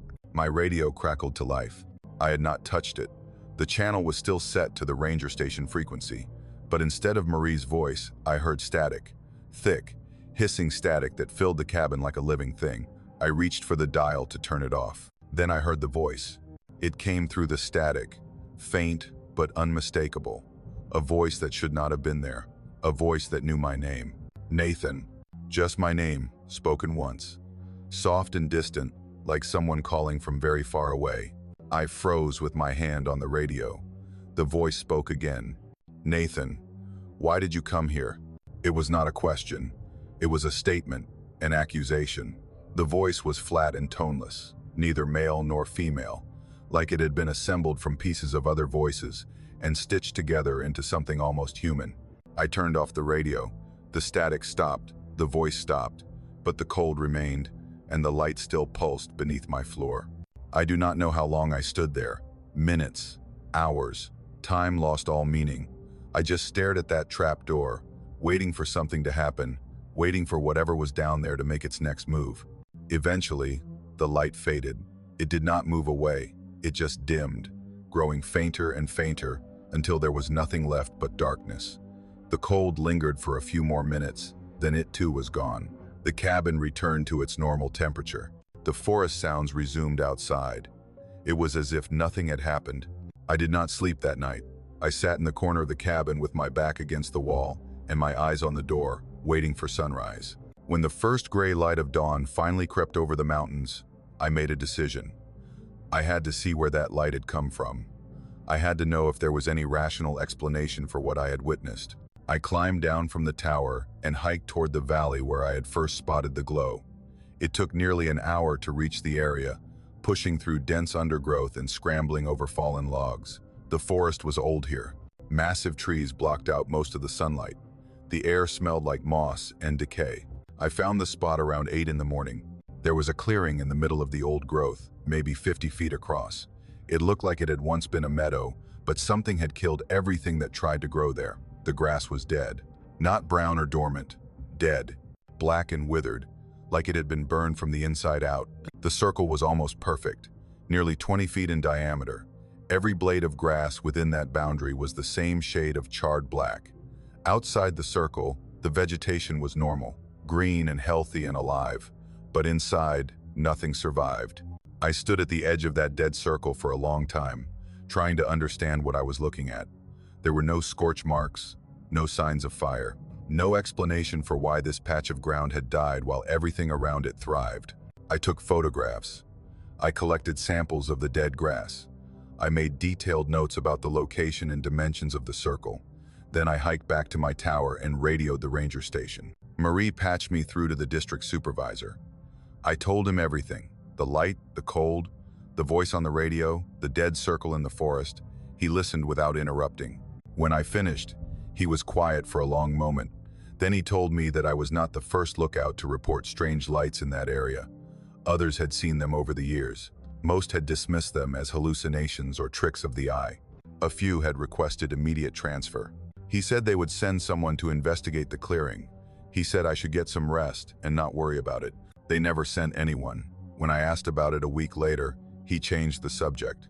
The circle was never mentioned in any official report. I finished my season in early September. I packed my things and hiked down from the tower for the last time.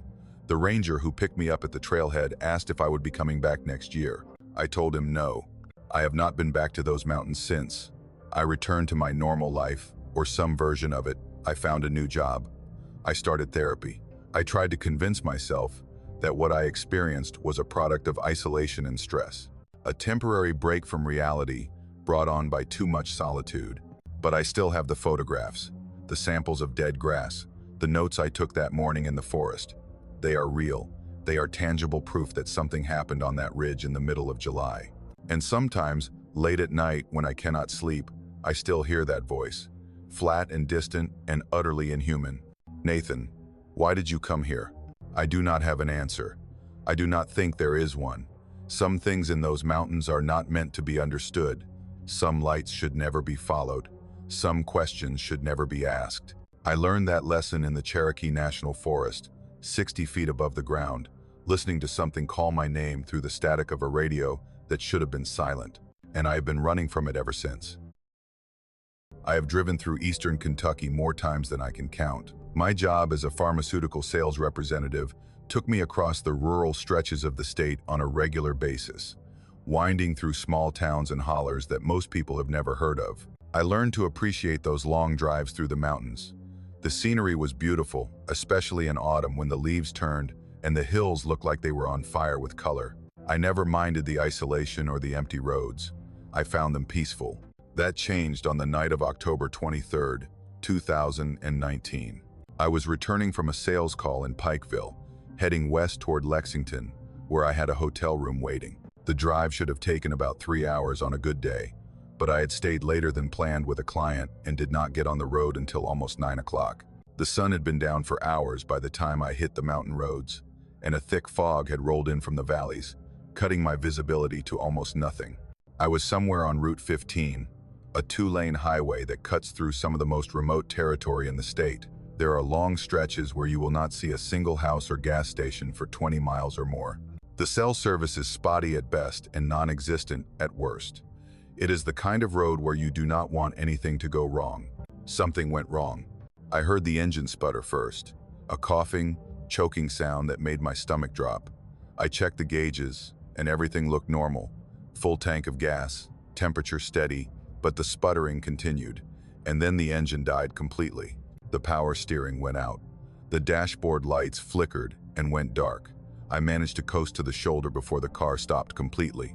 I sat there for a moment, trying to process what had happened. The car was only 2 years old. I had never had any mechanical problems with it.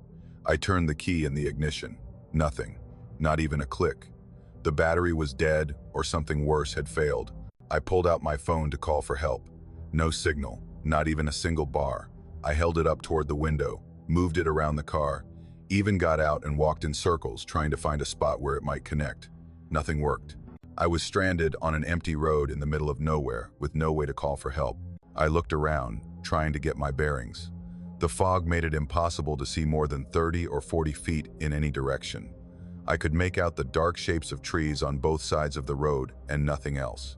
Then I noticed a mile marker sign glowing faintly in my headlights before they had died. Milimaga 77. I remembered passing a small town about 10 miles back. If I could not get help on this stretch of road, I would have to walk back towards civilization. But first I decided to try walking forward, hoping there might be a house or a gas station closer than I thought. I grabbed my jacket and a small flashlight from the glove compartment and started walking. The fog seemed to thicken as I moved away from the car. The silence was absolute. No wind, no insects, no distant sounds of traffic or civilization. Just my footsteps on the asphalt and the beam of my flashlight cutting through the gray, nothing ahead of me. I walked for about a mile before I saw the light. It appeared gradually, a warm yellow glow emerging from the fog like a beacon. As I got closer, the shape of a house materialized around it. A farmhouse, set back from the road about 100 yards. 2 stories, white clapboard siding, a wraparound porch. Light spilled from the windows on the ground floor, warm and inviting against the cold darkness. Relief washed over me. I had found help.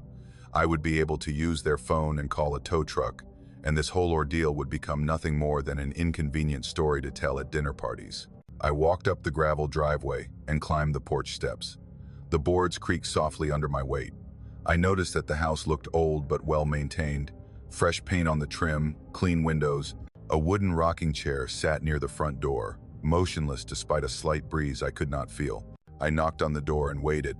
Footsteps approached from inside, heavy and deliberate. The door swung open and a man stood in the threshold. He was tall and thin, maybe 50 years old, with graying hair combed neatly to one side. He wore a flannel shirt tucked into brown trousers held up by suspenders. His face was pleasant enough, but something about his expression made me uneasy. He was smiling, but the smile did not reach his eyes. His eyes were flat, empty, like they were looking at me without really seeing me. I apologized for the intrusion and explained my situation. Car broke down, no cell service, hoping to use a phone to call for help. The man nodded slowly. His smile never changed. He said I was welcome to come inside and use their telephone. He stepped back and gestured for me to enter. The interior of the house was like stepping back in time. Floral wallpaper covered the walls. Furniture that looked like it belonged in a museum filled the rooms. A grandfather clock ticked steadily in the hallway. Everything was old but clean. Spotless, actually. Like the house had been frozen in a moment decades ago and carefully preserved ever since. The man led me into the living room. A fire crackled in a stone fireplace, casting flickering shadows across the walls. A woman sat in a rocking chair beside it, wrapped in a knitted shawl. She was thin and pale, with dark hair pulled back in a tight bun. She did not look up when I entered. She just kept rocking, her eyes fixed on something in the middle distance. 2 children sat on the floor near her feet. A boy and a girl, maybe 8 and 10 years old. They were playing with wooden toys, moving them silently across the braided rug. Neither of them acknowledged my presence. The man gestured toward an old rotary telephone mounted on the wall near the kitchen doorway. He told me to help myself. I thanked him and crossed the room to the phone. It was an antique, black and heavy, with a circular dial that clicked as I turned it. I was surprised to hear a dial tone when I lifted the receiver. I called directory assistance and asked to be connected to a towing service.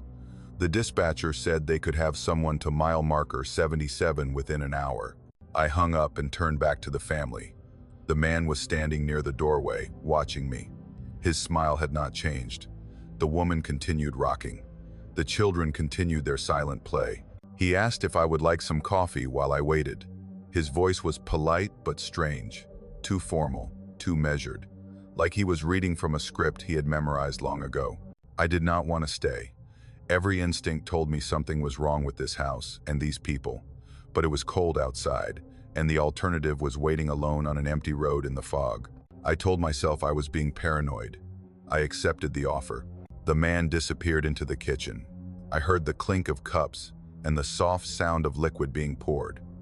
I stood awkwardly in the living room, trying to think of something to say. I commented on the lovely home. No response from the woman. She just kept rocking. I asked the children what they were playing with. They did not look up. They did not acknowledge that I had spoken at all. The man returned with a cup of coffee. I took it and sat down in an armchair across from the fireplace. The coffee was lukewarm. It tasted like nothing, like water that had been colored brown. I tried to make conversation. I asked how long they had lived here. I asked about the weather. I asked if they knew anything about the car troubles that seemed to plague this stretch of road. The man answered every question with short, vague responses. His smile never wavered. His eyes never warmed. It was like talking to a recording, a performance of a person rather than an actual human being. And then I noticed the fire. It was burning steadily in the fireplace, flames dancing over logs that crackled and popped, but I could not feel any heat from it. I was sitting maybe 8 feet away, and the air around me was cold. Not cool, cold. The kind of cold that seeps into your bones. I looked at the flames more closely. They moved, they flickered. They looked completely real, but they gave off nothing. No warmth, no smoke, just light and movement and an absence where heat should have been. I set down the coffee cup. My hands were trembling. I looked at the woman. She was still rocking, still staring at nothing. Her lips were moving slightly, forming words I could not hear. I looked at the children. They had stopped playing. They were sitting perfectly still, their wooden toys frozen in their hands. Their eyes were fixed on the floor in front of them. None of them had looked at me directly, not once since I had entered the house. I heard a sound outside, the rumble of a diesel engine. Headlights swept across the windows, cutting through the fog. I stood up quickly. I told the man that must be my tow truck. I thanked him for his hospitality. I moved toward the door faster than I should have, not quite running but close to it. The man followed me to the porch. He stood in the doorway as I walked down the steps toward the waiting truck. He raised his hand in a slow wave. "Come back anytime," he said. His voice carried through the fog. "We are always here." The tow truck driver was a heavy-set man in his 50s with a gray beard and a faded cap. He looked at me as I approached, his expression concerned. "You okay?" he asked. "You look like you've seen a ghost." I forced a laugh, told him I was just cold, told him about my car breaking down and the farmhouse where I had waited. His expression changed, confused at first, then something else, something darker. He asked what farmhouse I was talking about. I pointed back toward the house. "The one right there," I said. "With the lights." He turned to look. I turned with him. The house was dark. Not just dark, ruined. The windows were shattered. The roof had caved in on one side. The porch sagged and collapsed in the middle. Weeds and brush had grown up around the foundation, obscuring the first few feet of the walls. There were no lights. There had never been lights. The driver was quiet for a long moment. Then he told me the story.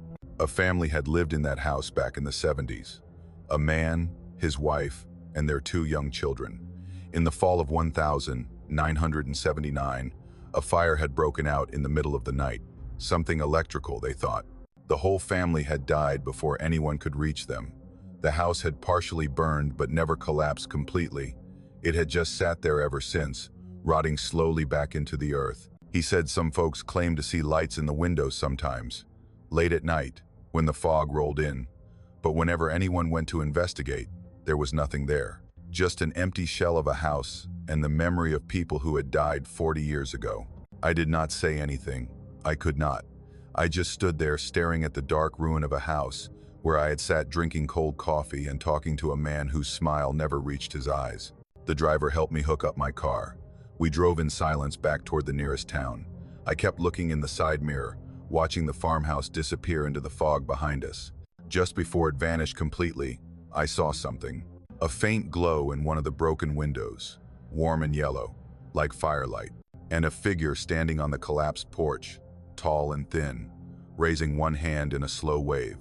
I turned away. I did not look back again.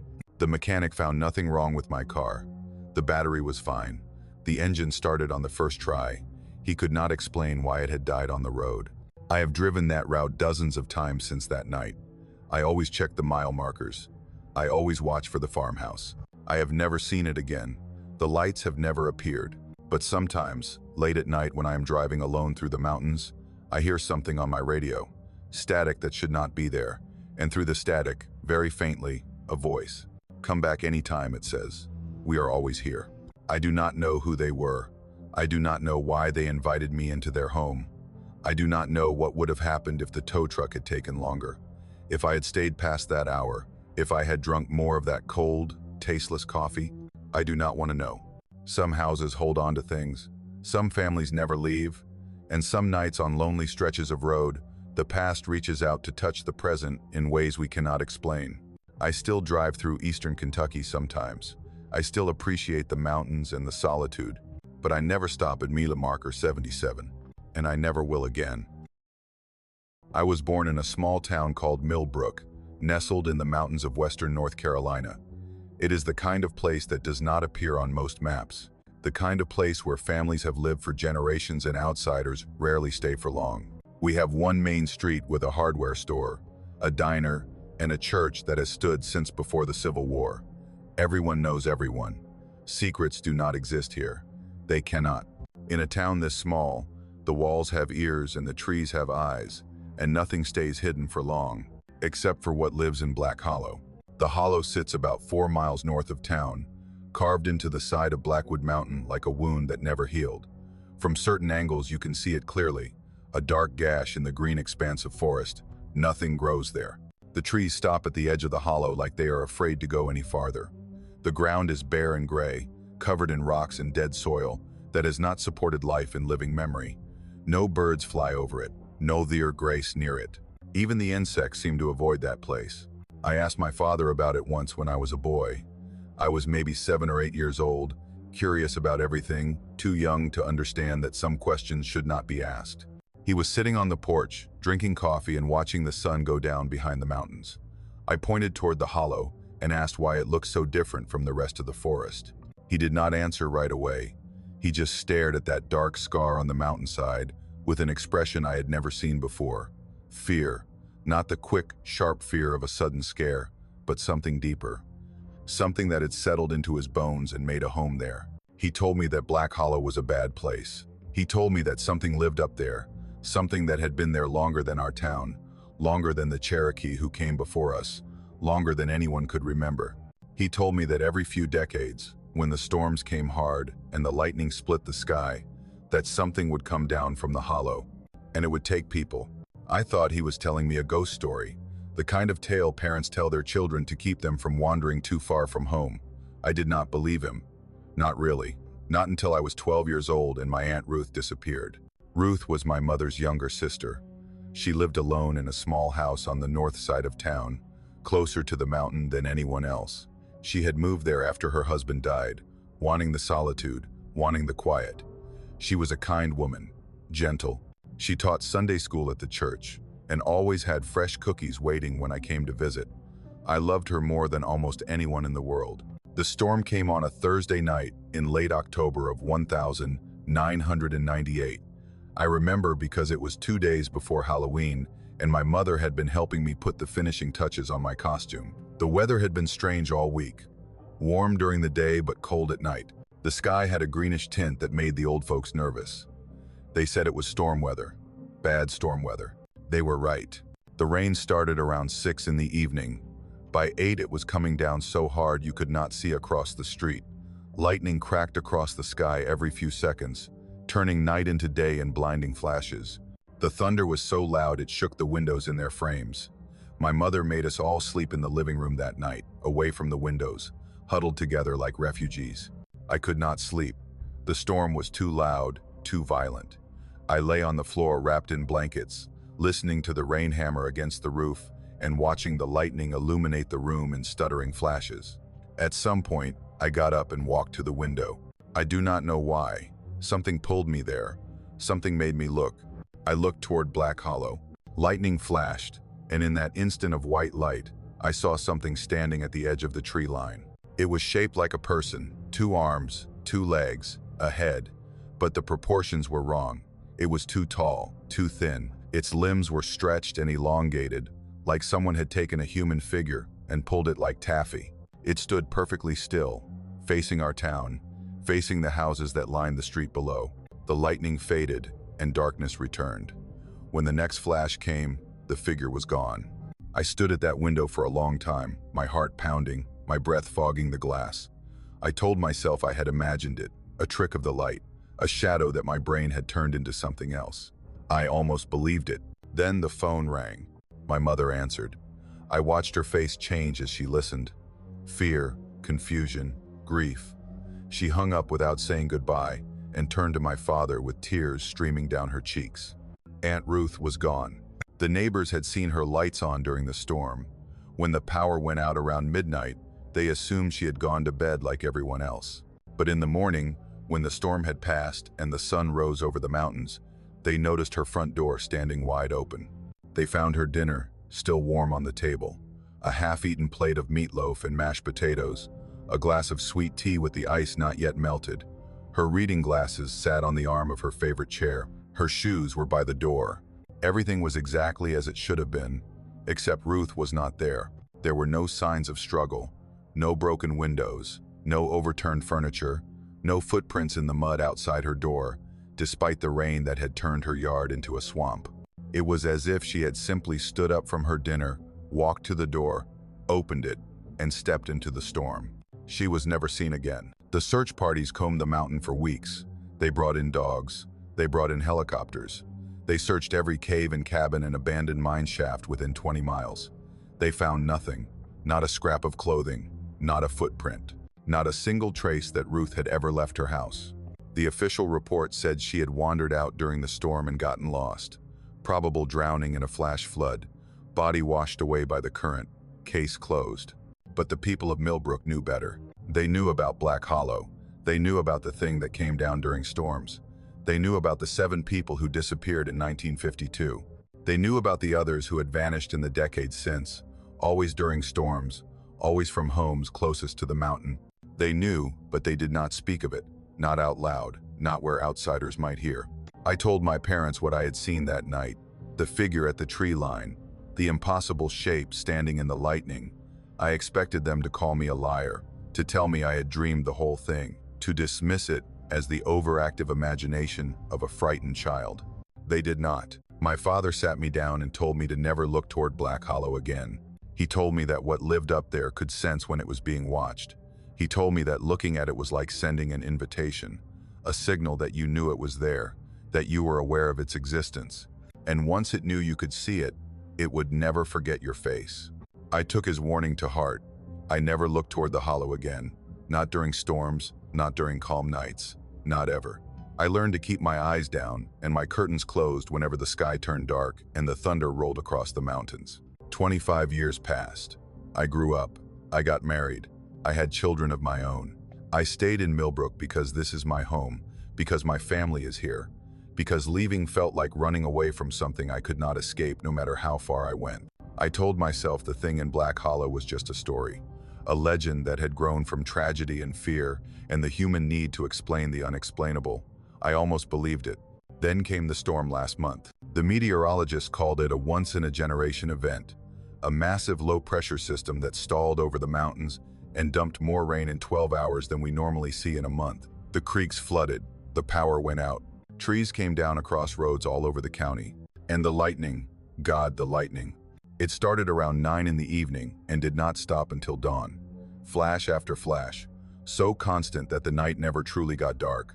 The thunder was a continuous roar, like the sky itself was screaming. I gathered my family in the living room, just like my mother had done all those years ago. My wife, my 2 daughters, we huddled together under blankets and tried to ride out the storm. I kept the curtains closed on every window. I did not let anyone near the glass. But sometime after midnight, I heard something at the window, scratching, soft at first, almost gentle, like a tree branch brushing against the glass. But there were no trees near that side of the house. I had made sure of that when we built it. I had made sure nothing could reach those windows. The scratching continued, slow and deliberate, not random like wind or debris, purposeful, patient. Then it stopped. I held my breath, listening, praying that whatever was out there had moved on. The storm raged around us. The lightning flashed, the thunder boomed, and then I heard it. A voice, soft, distant, barely audible above the rain. It was calling my name. The voice sounded like Aunt Ruth. I know that is impossible. I know she has been gone for 25 years. I know that whatever made that sound was not her, but it used her voice. It shaped her words. It called to me the way she used to call me in from playing when I was a boy. I did not answer. I did not move. I did not breathe. The scratching started again, harder this time, more insistent.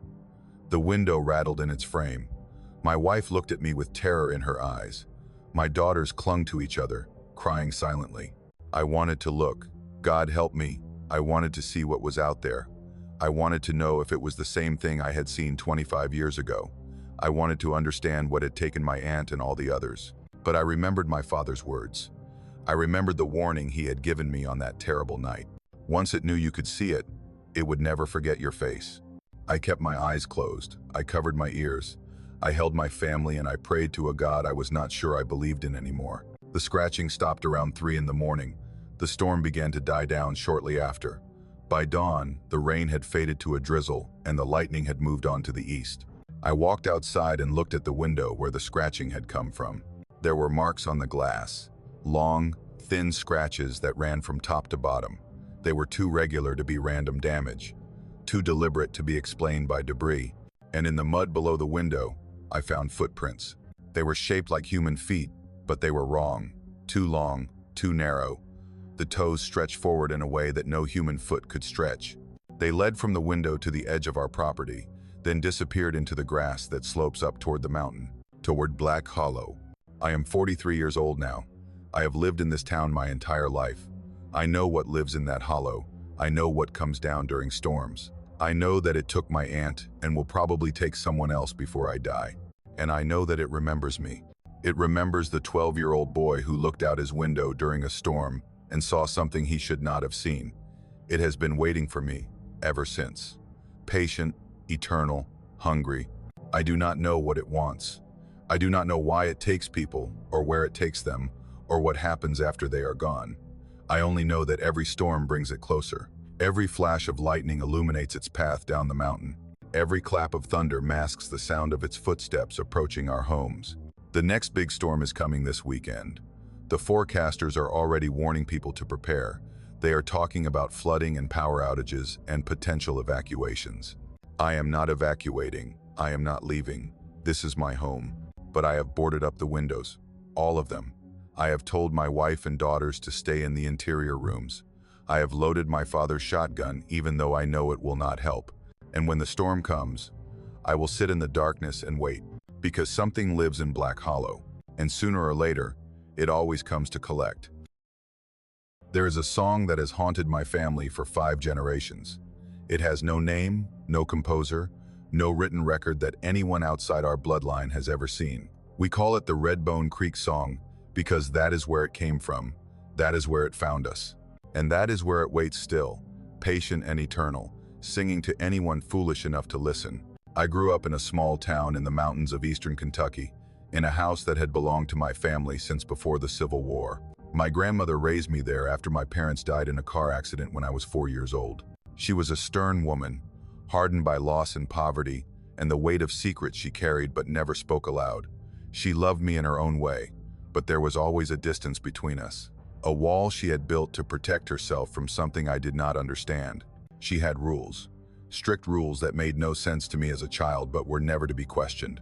Never go into the woods alone after dark, never swim in Redbone Creek, never whistle inside the house, and above all, never hum. Not ever. Not any tune, no matter how innocent it seemed. I broke that last rule once when I was 7 years old. I do not remember what song I was humming. Something I had heard on the radio probably. A commercial jingle or a snippet of a pop song. It was nothing, just a few notes strung together without thought or intention. I was sitting at the kitchen table, drawing pictures with crayons, humming softly to myself. My grandmother's hand came out of nowhere. The slap was hard enough to knock me off my chair. I sat on the floor, stunned, my cheek burning, tears streaming down my face.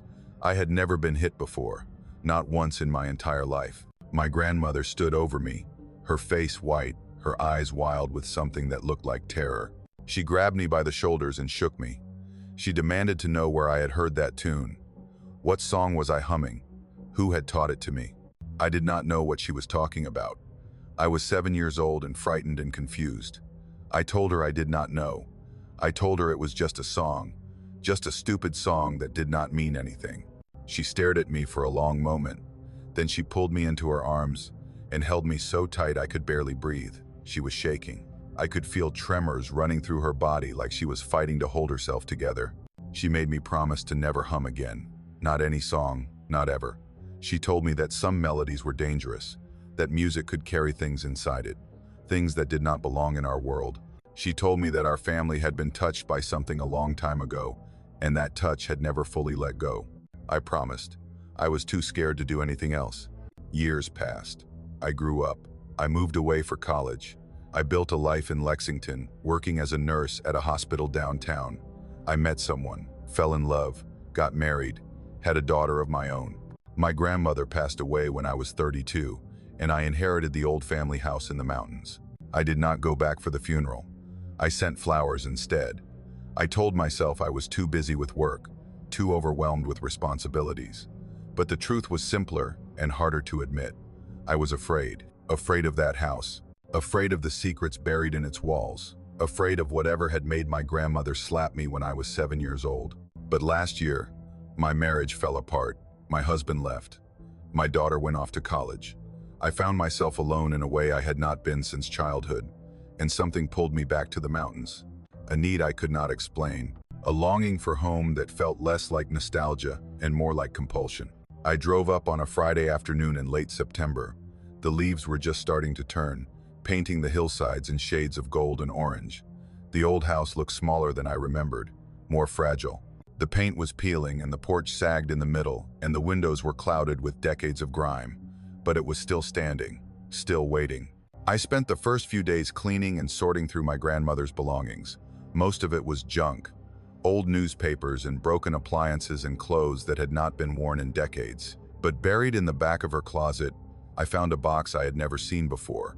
Inside were notebooks, 17 of them, stacked neatly, their covers faded and worn. I recognized my grandmother's handwriting on the spines, dates ranging from 1952 to 1987.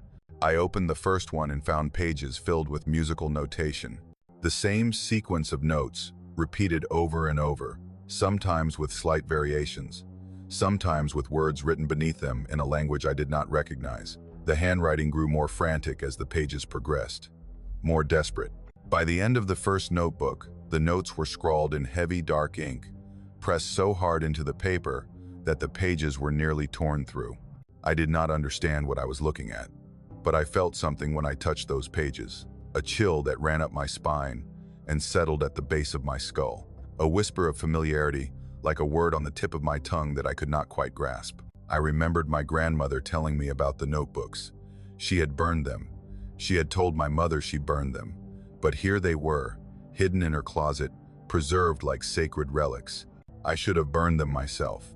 I should have taken them outside and set them on fire and scattered the ashes. But I did not. Instead, I set them aside and tried to forget about them. I told myself I would deal with them later.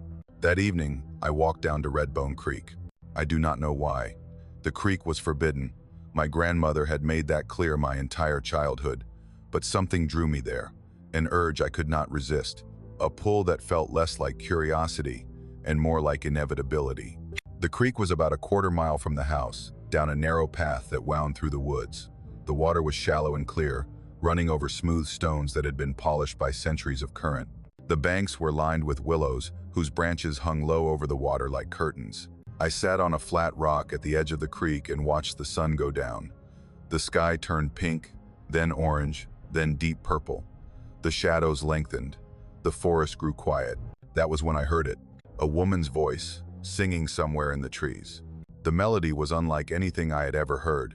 Beautiful, haunting, deeply, achingly sad. The notes rose and fell like waves, carrying with them an emotion I could not name. Longing, perhaps, or grief, or something older than either of those words could capture.